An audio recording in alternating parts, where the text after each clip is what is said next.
Hey mga beshi! Hi mga nakshi! It's me again, your Ate Foca. And for today's video, I am so excited kasi I finally got my new baby, my new phone.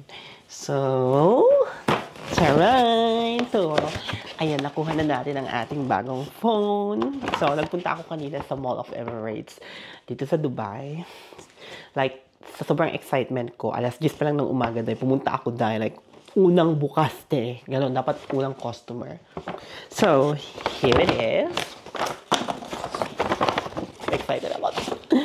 Ayan. So, yup. Ayan. Yan. Paway, ano.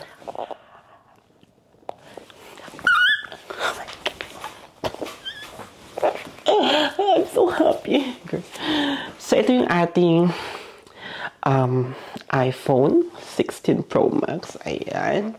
So, nagpo-focus ba? Ayan. So, i-unbox na natin siya mga beshi.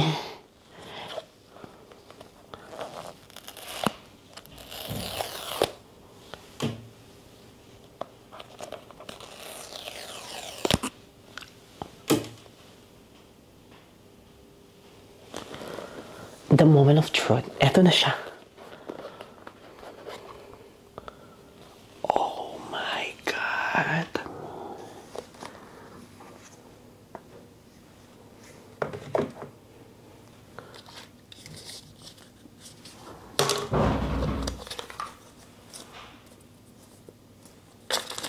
So, wala naman talaga siyang inclusion ba yung phone na nasa katong mga to. Hindi naman natin binabasa. And wala na pala siyang Apple sticker sa ngayon. So now, it's time to peel off the paper.